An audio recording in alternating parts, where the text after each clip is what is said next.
Hello, everyone. Welcome to Game Junk Prototype, Episode 13, recording on May 22nd, 2020. My name is Frank. My name is Sean. And my name's Andrew. And today, not a whole lot of news to talk about. We'll discuss some of the new social trends in gaming, specifically in Fortnite, and talk a bit about what we played. It's been a relatively slow news week, unfortunately. We got hyped up and thought the train was going to keep a rolling, and the train, she died. So we're back to square one.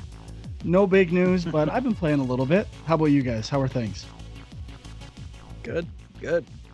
I moved my PS4 down into my hole like I was talking about last week, so I'm back on that Final Fantasy VII Remake train now, finally. Literally on a train in the game. So I could talk about that a bit when we get to what we're playing. You're on a train and I don't remember that part. I remember the train really early in the game. In a graveyard, perhaps? Oh, yes, those trains. Yes. A train graveyard, not a real graveyard. Well, I was walking on a train in the graveyard. So I guess one of the bigger news stories this week was relating to probably in the top 3 greatest filmmakers in the world today, Nolan, and the most anticipated film of the year, I would say at this point, considering how much stuff is being delayed, but it is committing to a theatrical release, and that is Tenet.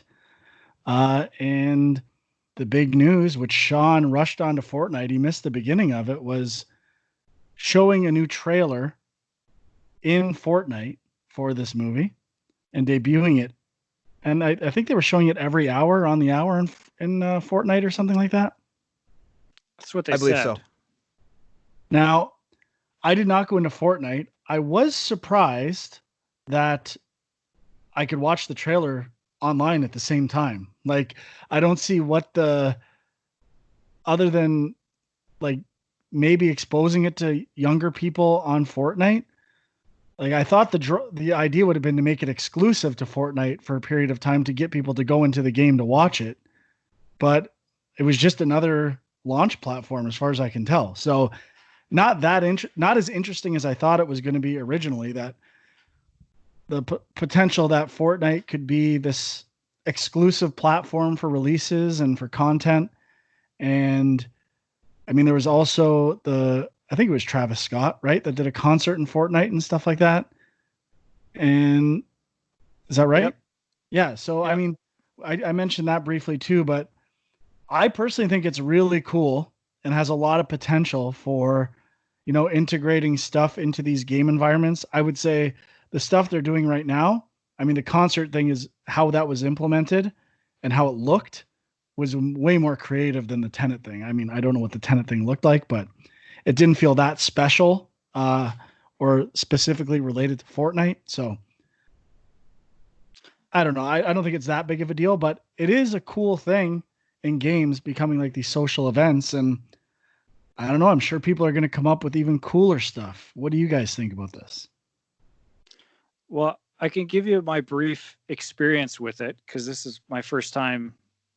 I think they've done a few other videos in Fortnite and obviously the concerts, as you've mentioned. It's my first time checking something like this out.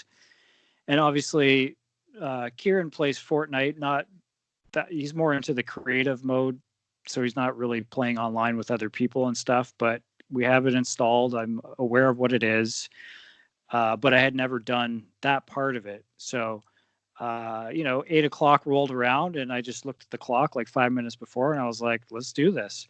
So like I fired it up and I was asking Kieran and he didn't really know what this other island was, but it was kind of available like right from the menu when you start the game.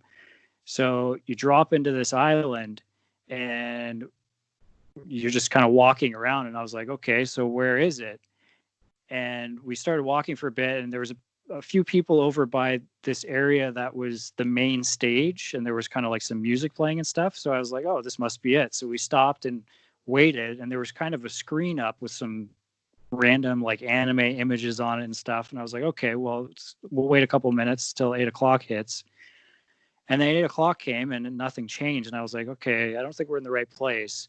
And then eventually I looked it up and it said it's on the big screen in Fortnite. And I was like, where the hell's the big screen? It was on the other side of the island. So then we start running over there, and I got there like the last 30 seconds of the trailer. And I mean, it's interesting. Like, it looked kind of cool. Like, it was something you could actually sit there and watch it. It's not like it was all pixelated or stretched or anything. And then afterwards, there was a short interview between Jeff Keighley and John David Washington. So then I watched that. And then it was over. I thought maybe they'd play the trailer again afterwards, but that was it. And then, as you said, about maybe 10 minutes later, it was on YouTube already, which I was surprised about. I thought, they probably would at least let it play in Fortnite a few more times, but nope, straight to YouTube. So I think it was more just like a news story for them that, hey, we're going to release this in Fortnite and people will talk about it and that will kind of get more views. I don't think they actually cared about people watching it in Fortnite. But it's a cool idea. And I mean, as you said, like the idea of these games kind of being just a social platform where people just hang out with their friends. I mean, that's nothing new. Kind of reminds me, like, going back to stuff like Second Life and stuff, like they could kind of expand on that and it could kind of be something like that. You're off. There is something it's very like that was a complete failure. Anyone know what I'm thinking of? No. PlayStation Home. Oh. I remember that. A hub world for matchmaking and rooms and all this stuff that was being pushed on PlayStation 3. And I don't think it worked. I think this way is much better. Having an established game community that does special stuff, I think, is the correct way of doing that rather than a generic one that anyone can be in. But Sean, is the crowd actually relative to how many people are watching, or are they just kind of splitting them up in different, I'm assuming in different servers, and it's not really everyone that's watching. It's not like the same idea as a crowd building up and watching an event. Yeah, I assume they had everything split up because there was maybe 10 or 15 other people standing there watching it with me. And I was expecting like a huge crowd, and I was expecting it to slow down and stuff, which, was kind of like what the old MMOs used to be like when you'd kind of log into a lobby or something. But I don't know. Or they're just hiding people because, like, does it really matter that you can see every single person that's on that island with you? I don't know if that's part of, what they're trying to do there or not. But yeah, it did not seem like that many people there. Okay. Well, I mean, obviously this is catering towards younger people, but I would certainly be curious to check something out. If it was, I could only see this trailer in Fortnite, I would have logged on into Fortnite and checked it out probably at some point. But in fact, well, you are like the biggest Christopher Nolan fan in the world, and you weren't there at 8 p.m. So I don't know how I feel about this, Frank. I'm not the biggest Christopher Nolan fan. And my fandom has certainly been affected by edited New York Film Festival, Oscar chats that are like burying his aggressive nature with cinematographers. And he also, like I said on the Michael Mann Premium, said LA is a character in a movie. So, and he used the word iconic several times, which I'm also. So, I mean, we're in a little lost a few points. We're in a little bit of a rough patch. Got to be honest. So, I'm hoping Tenet smooths things over between us. But I got to be honest. This trailer, huge improvement over the last one. I know this is more film talk, but this trailer had me way more excited for the action. Like just doing the slow motion thing. I mean, I've seen it in music videos. It doesn't seem like that big of a stretch, but the physical or what looks like real effects, like some of the explosions and that stuff, looked amazing. So I am in.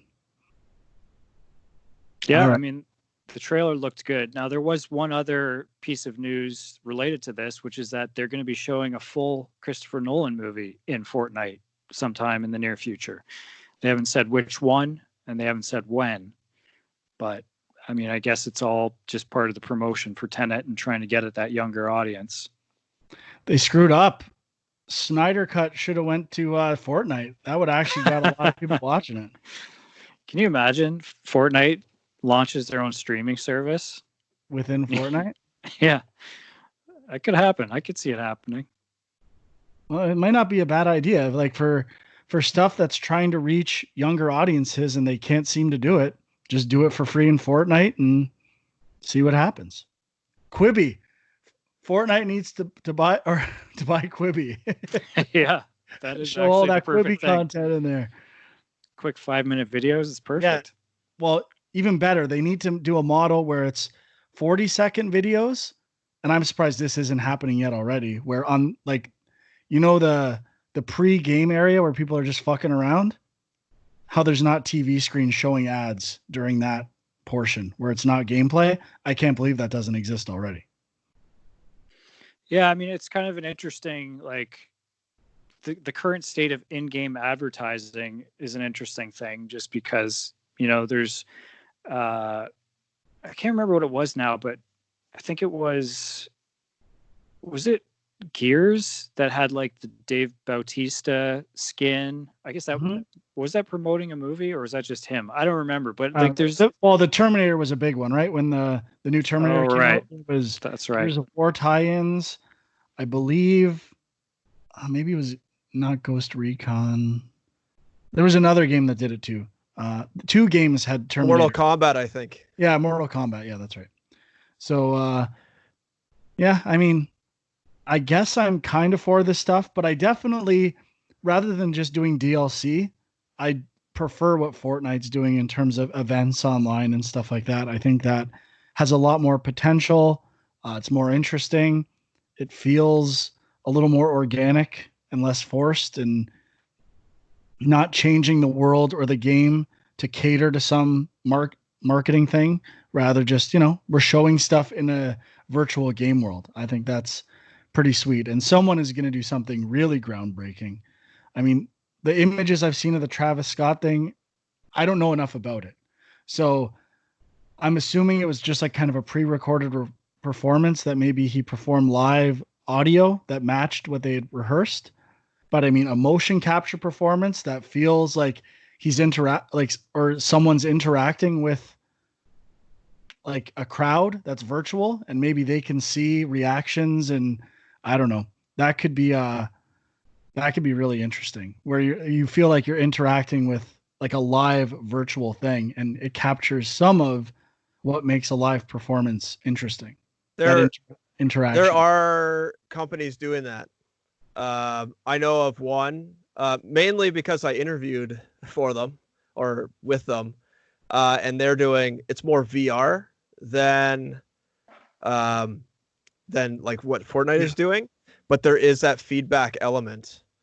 I guess in my version, only the performer would need VR, right? Like it's set up for them to kind of. No, the opposite. Oh, no, I'm saying that's one version where like the performer could see what the crowd looks like or do something. I guess it's not that interesting, but fuck it, whatever. Yeah, it would be cooler if everyone had VR, right? And you're in the crowd and they can see you and stuff like that. So I've never logged into Fortnite or played it, but do you get some sort of notification when something like this happens, like an event like this? Or like how would a kid who's not following all of the, news websites that drop this, how would they find out that this was happening in Fortnite? Like basically they log in and they get like an event notification or what would happen?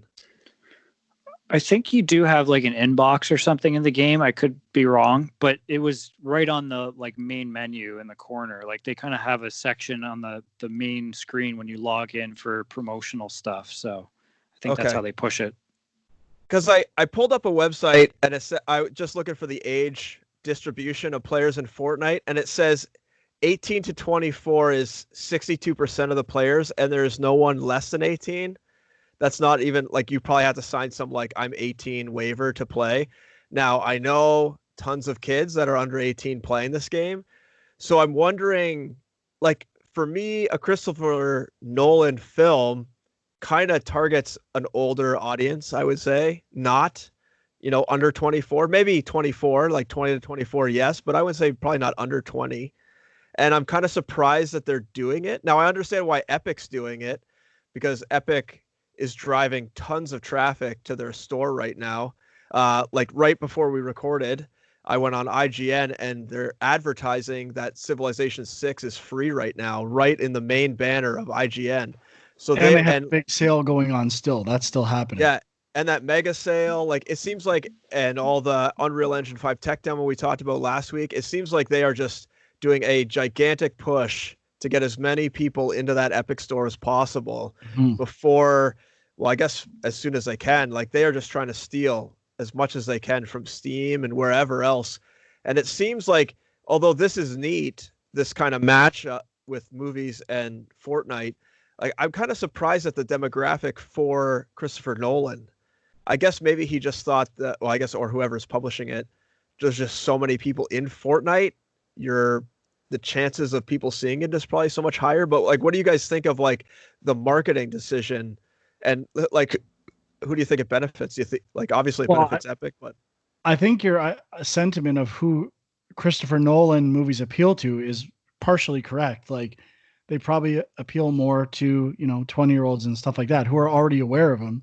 So they're trying to get younger people, maybe 13 or 14, into his stuff, and through Inception and other stuff that they were too young when that stuff came out and might not be aware of it. So to me, that was why they like picked this game or a partnership, because it is a chunk of the audience that they don't necessarily have, that they want to, show how fucking cool he is, man. So, and what it's all about. And I think a 16 or even a 12-year-old would like, I think it's digestible in some form, Inception and probably Tenet to people those ages. And I mean, the ratings are PG-13, so it's not like it's R-rated content. It is more that's true, mature thematically and style, but I could see teenagers liking it. But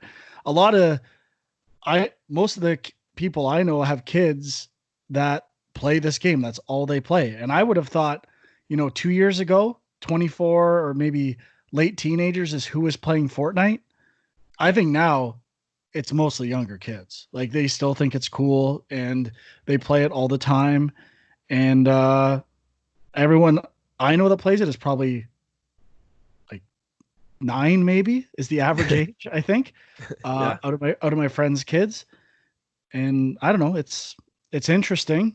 And I mean, the other thing you were talking about before the show, Huck, about console sales up 100 and was it 60% or 30? Yes, 163% within for April, which is not surprising to me either. I had parents reach out to me and say, like, we're in lockdown. The kids, what would they like? What should I buy? Kids are driving me nuts. They want to play Fortnite and all this stuff, and they're deciding what consoles to buy and to get something. So I'm not surprised.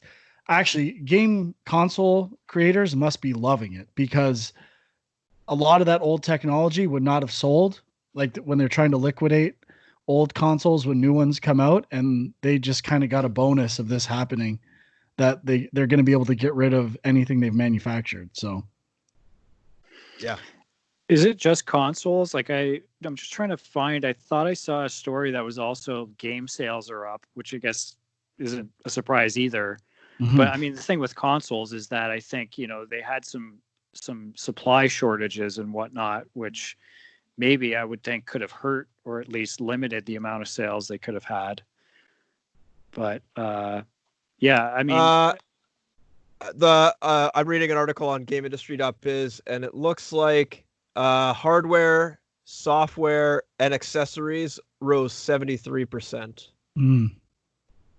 Okay. Yeah, I mean, I think Animal Crossing, they had like a crazy, first few weeks of sales. I think, I don't remember the stat now, but I think they said it's already outsold all the other Animal Crossing games. I think they sold over 13 million copies already. So it's already outsold like almost everything except for, other Switch exclusives, other Nintendo things. Yeah. That's cuckoo bananas, man. But it is just one of those games that's perfect for, quarantine. Essentially, you've got all the time in the world, and it's just a game that is an escape, and play a little bit here and there throughout the day. Makes a lot of sense. No, it does for sure. Yeah, 13.41 million copies in the first 6 weeks. So that's crazy. Yeah, that's huge. Yeah, I mean, I wish I had cooler ideas as to what could be done in this technology that I could give out for free on this podcast, but I don't have any. So we'll see where it goes. It is interesting, though. I am intrigued. All right, not a whole lot of other news. I want to talk about what we're playing here. Sure. Anyone want to go first?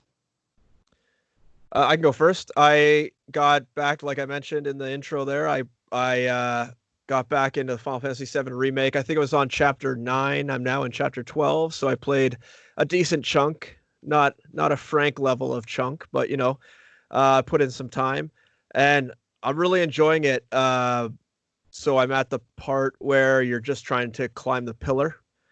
After the train graveyard. We have to talk about the part I hated the most and whether or not you felt the same way. Okay. Which part is that? The mechanical arm puzzles, the robot arms. Yeah, I know. I talked about that last week, didn't I? I said you're crazy. Yeah, it's so easy. Come on. Okay. No, I'm not crazy. I'm glad I blocked you out. I was right to block you out and forget that conversation. You are wrong. I thought, were you also complaining about the sewers, like getting lost in the sewers or something? No. Okay. The only other place I got lost in that game that I don't think is that, and you can tell they had problems with playtesting, the way it's giving you these hints and camera cues, is when you're under the platform with those city lights that you have to turn off.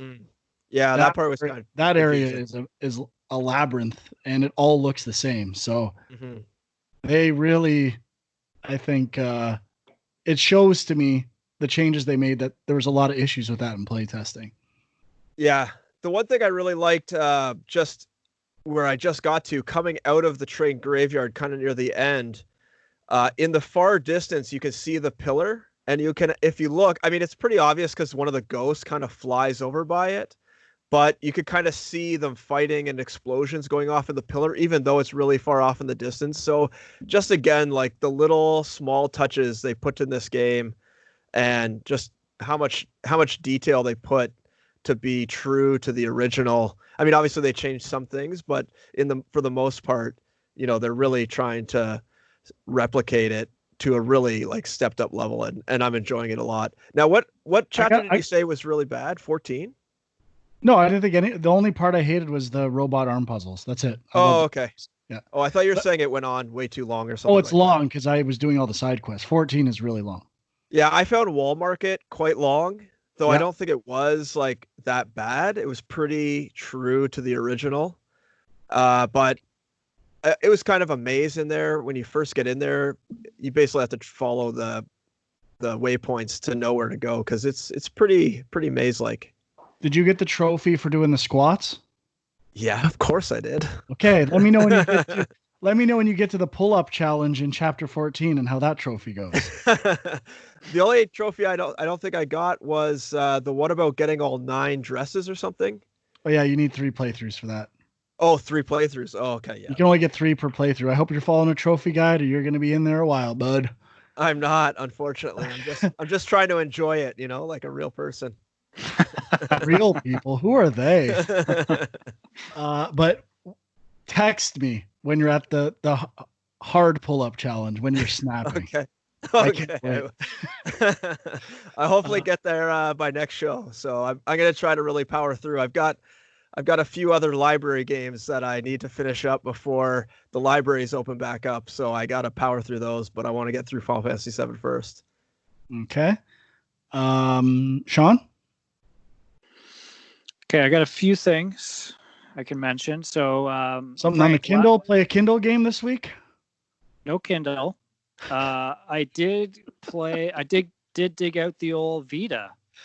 Oh, nice. He's on Vitacation. Had been a little while. Had been a little while since I fired this up. I actually fired mine up recently too. Let's get it on camera. right here on the dock, right by the computer. So you mentioned last week, Frank, that you were kind of thinking about going back to Uncharted. And I was kind of like feeling a little bit of that too. And then I remembered I had never finished Uncharted Golden Abyss on the Vita, which you finished that, right, Huck City? Did you finish it, Frank? Yes, I did. No. So I was actually not as far in the game as I thought I was. There was a pretty significant surprise. Shocker. This guy's taking a beating. I'm sorry, Sean. It's fine, but I think it's a longer game than I expected from a Vita game or an Uncharted Vita game, and so had probably like another 5 or 6 hours to go in the game, and it's pretty good, but kind of maybe see why I just stopped playing, because it's just a little bit like it's got all the hallmarks of the Uncharted series, but everything's just a little bit forgettable and doesn't really stand out. Like I don't remember too much about the game. There's not a lot of set pieces that jump out at me. I guess the main thing that is unique about this game, which is mostly bad, is all these sort of like touch controls and sort of balance mechanics. Rubbing? You don't like the rubbing? Come on. I like the rubbing. That's one of the few uses of it that I don't mind. But the balance control is brutal. Like when you kind of walk across a beam and then all of a sudden he just starts wobbling and you have to like tilt the Vita. Like it's so annoying. And there's a couple of boss fights towards the end that are completely quick time events with like swiping on the screen to punch and dodge. And those are not very fun.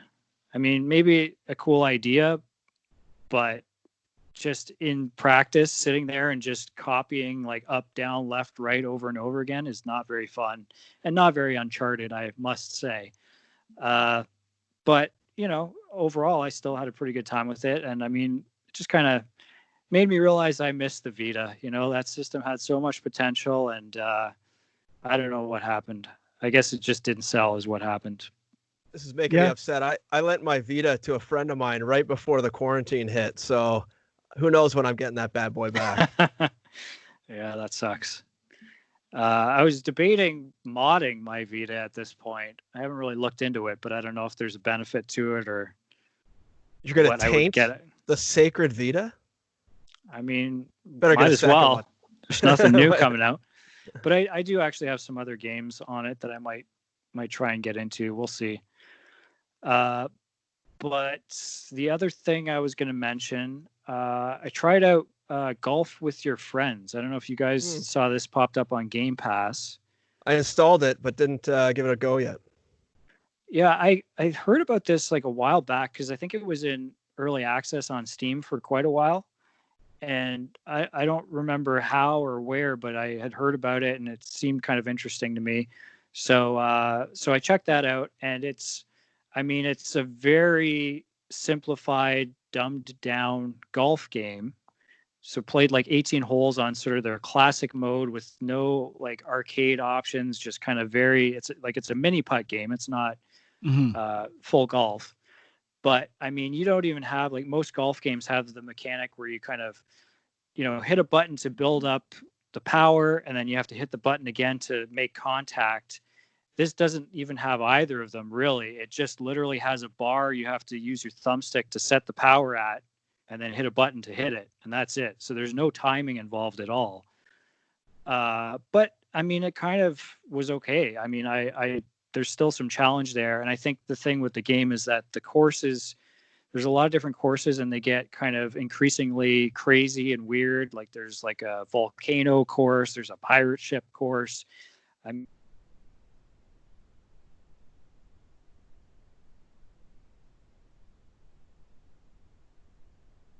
Various power-ups that you get as you play. So it's kind of like Mario Kart where your ball, there's question mark boxes.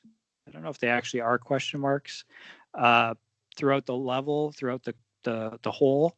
And if your ball touches one of them, then it'll kind of randomly give you a power up that you can use throughout that hole. So it could be like, I think one of them is like you can freeze your ball on the spot. So if you like hit it too hard and you're about to go flying off the green, you can just freeze it in place. There's one where you can, if somebody else's ball is going past you, you can kind of reach out and stop it where it is. There's one where I think you can jump in party mode just all the time with your ball. And I can't remember what else there was, but there's just a bunch of kind of wacky stuff like that. And it was kind of fun. I mean, it's a first person perspective, so you don't even actually see the golfer swinging or anything like that. And the graphics are very kind of indie, minimal, not super detailed, but kind of weird and funky. So, I mean, I could see it being something that, in these quarantine times would be fun to play with friends. I assume there's an online mode as well. So check it out if you got Game Pass. I'll think about it. I'm a Hot Shots golf guy myself, so we'll see. Mm-hmm. All right. I played a few things. I finished The Last of Us, which was pretty good. Although I was trying to get all the collectibles, and they are buggy as hell. Their trophies for that game are fucked. I got them all, but I had to do these weird workarounds. I expect more from Naughty Dog. That is bullshit. The trophies on Last was Part 2 better be improved. All these optional conversations and optional dialogue stuff. I hate that shit. But I wanted to mention I played the Left Behind DLC, which I had never played before. Mm-hmm. I thought it was like gameplay. It's about the same, but the storytelling is way better. Like they're cutting between two stories. The locations to me are way more interesting. Like the Halloween store. I don't know if anyone played it, but that stuff and like just kind of the unique experiences within that to me shows what The Last of Us Part 2 could be. Like I think the storytelling in Left Behind is way more interesting than the storytelling in the original game. So I'm hoping they were using that to kind of test some ideas and stuff like that, because it's kind of cutting back and forth between stories.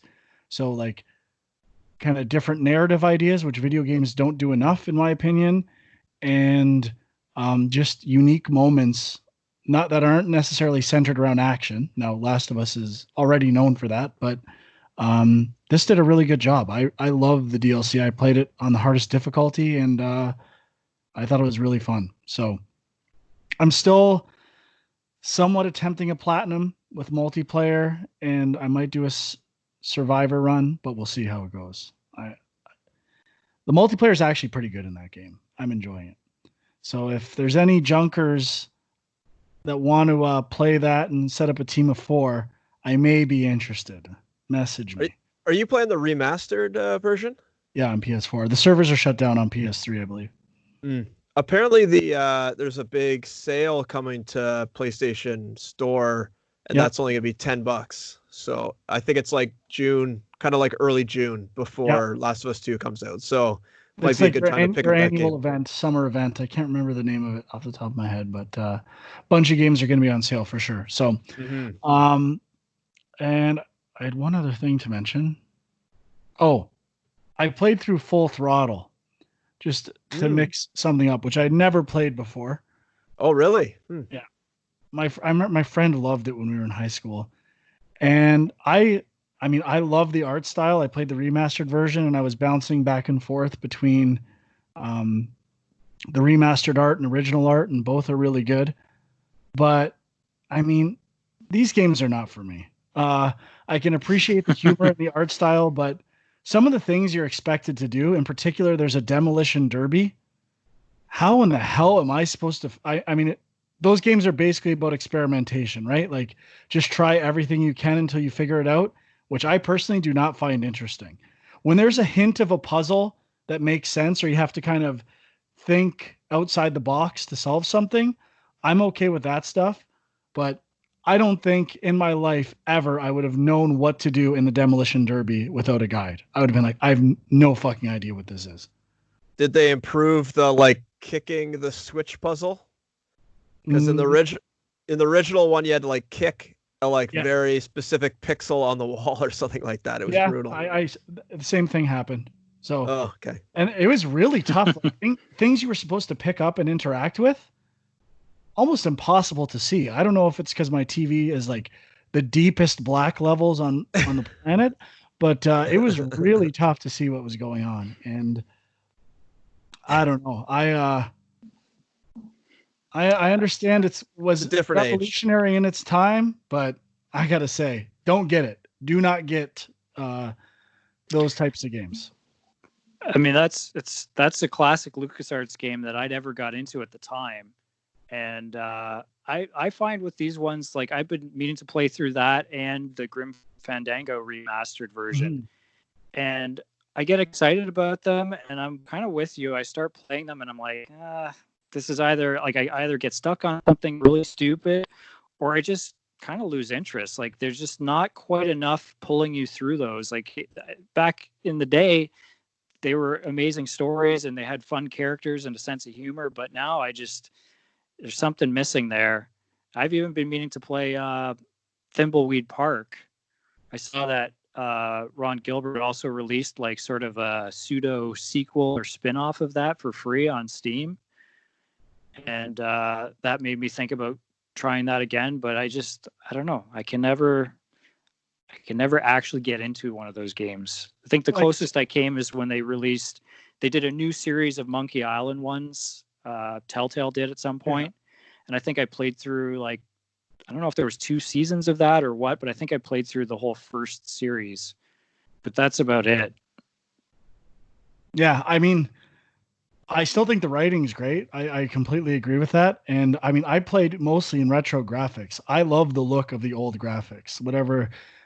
I have a feeling they were using actual 2D, like not cell shaded, but like animated images, and they had some processing that converted it to their format.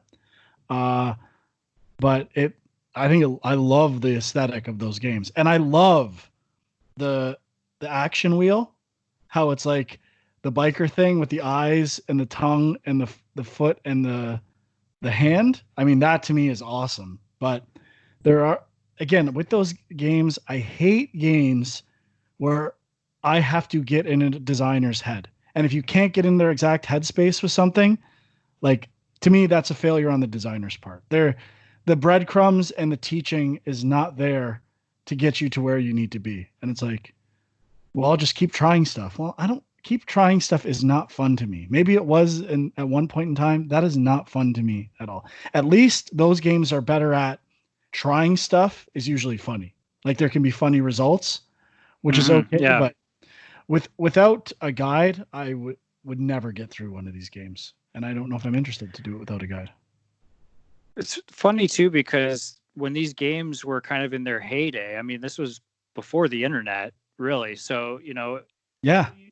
how did how did I get through these games? I don't even know. I just vaguely remember being on playgrounds with friends and being like, "Oh, did you get to this part? How did you beat this?" And like just certain people would know, but that's about it.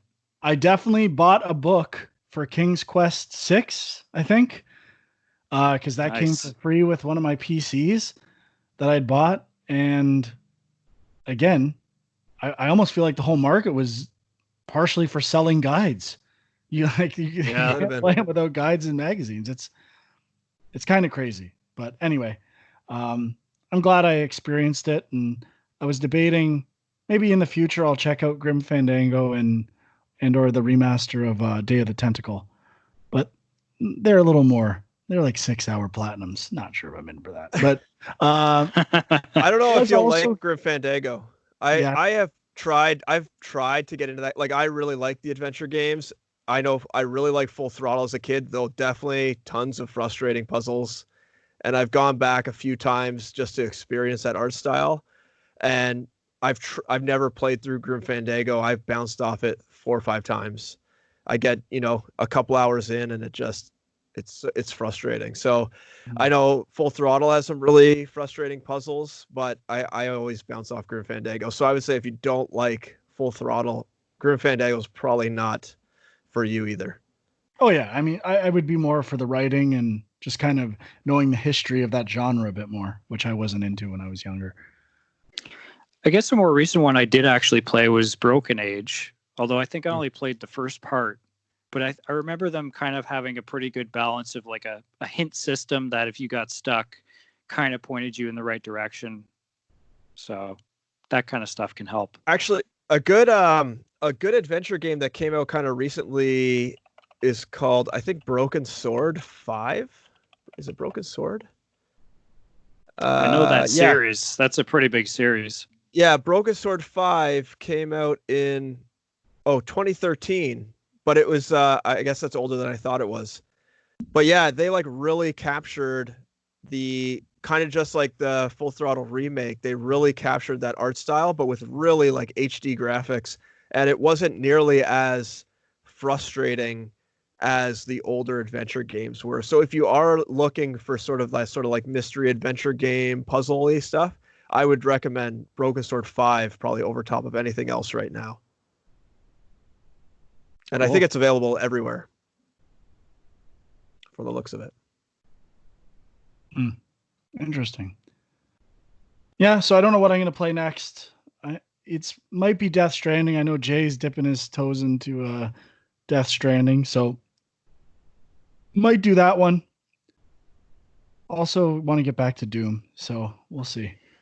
Frank, you have to give the listeners an answer on Red Dead Redemption 2. I mean, they've been asking for it constantly. What's going on with that? Do you want the truth, Sean? Yep. It goes through my mind every single day. I think about it every day, and it's such a big commitment, and like the platinum seems completely impossible. I know I'm driven by platinum status right now, but it's gonna happen. I mean, that and The Witcher 3 are two huge blind spots for me. So I'm hoping this summer is the time that it happens. But if we should do a Witcher 3 spoiler pod. We should play together and try to get through it, because I also really want to play through that game. All right. But if the quarantine gets lifted, I'm hitting the beach, bud. It's over. This is done. I actually recently put in Red Dead 2 for basically the same reason. Probably I saw the people talking about it, but and it was on Game Pass. Yeah, and it was on Game Pass. Well, I mean, I have it, so I mean, it wasn't a big deal. I had it installed, but literally, I stepped into that world, immediately overwhelmed with everything. So I just went and played poker for 2 hours in the game and made like $20 and then left. I was like, I don't know what to do. I don't remember how to play this game. I brushed my horse, I think, a couple times, and I said, that's it. I'm out. I don't know what to do anymore. To have an audio clip right now of Tom Hanks and Saving Mr. Banks with I just made $20. Would have been perfect for that. Would have been perfect. Put it in post. I did play something else. I bought a game on the Switch. Oh my! I couldn't wait any longer. And it's not what you might be thinking. It's not the Panzer Dragoon remake. It is Baba Is You. Oh, nice. I fired up and I played it. I think I started it at 2 a.m. and I played till 6:30 in the morning. Wow. Stop.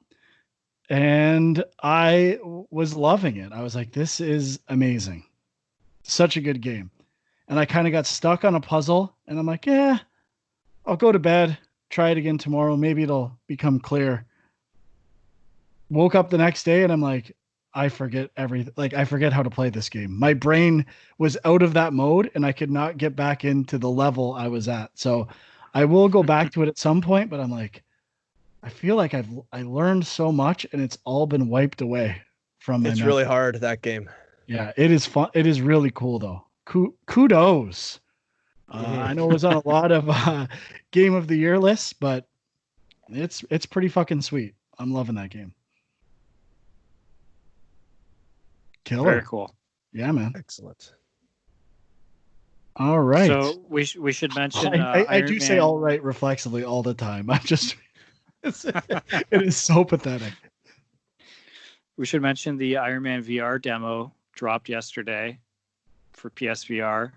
Gonna have to check that out this week.